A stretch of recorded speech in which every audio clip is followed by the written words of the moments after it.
یک شهروند ازبکستان به پلیس تاجیکستان شکایت برده است که از جانب یک ساکن این کشور استثمار شده است. مثلا 100 متر دا بتون می‌ریختم پولش چند سوم میشه یگان سوم پول نمیدادن مدام. چیکار می‌کردی؟ شکاتور می‌کردم خونه‌اش رمانت کردم با کپوس داشته کپوسش چوق می‌کردم. اینم ای سحر تا بگه همه بود کار ما. سحر ساعت 4 3 سحر می‌خزونم میگه را او که میگه پویلیج میرم او هوی میکنم که روز ندادن مدام.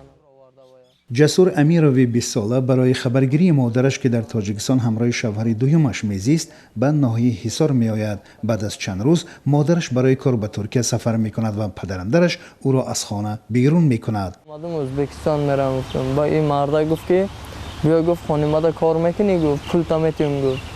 گفتم اگر راه پول ندارم چه راه پولی کار میکنم گفتم با میتی میرم گفتم مایل گفت خونه‌شون برده استفاده برای بان یا مگذاش اگر پول نمی به نقل او با وجود کار زیاد در این خانه او باز لط و کوب هم میشد.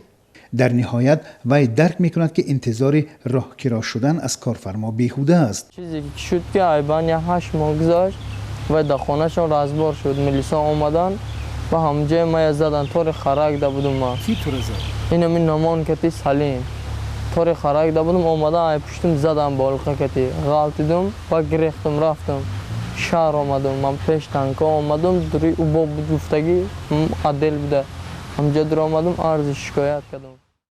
در ریاست مبارزه با جنایت‌های سازمان یافته وزارت کارهای داخلی تاجیکستان برای آزادی گفتند که به تحقیق قضیه جسور شروع کردند. عرضه بقای پیسش کردم و عرضه مدام از تنظیف قیمته هم بوده از طرف همون کی گذشتگی هست که شهروند و میرزویف نومان جون.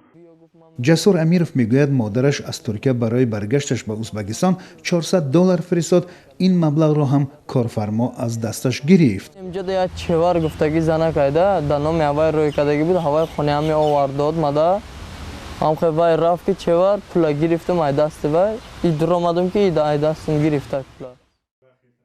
نومان میرزویف ساکن دهه صیاد ناحیه حصار و کارفرمای جسور امیروف این همه ایده های جسور را بی اساس میخواند. دو ماشین همه او با آوردن گفتن که این همه خیلی آدمه. من گفتم خب شما گفت این آدم گفته عذاب دادگین شما داکیومنتاش گرفتید پولشان گرفتید میل دادید کار میفرماندید من گفتم اکا جان من خیلی کار نکردم.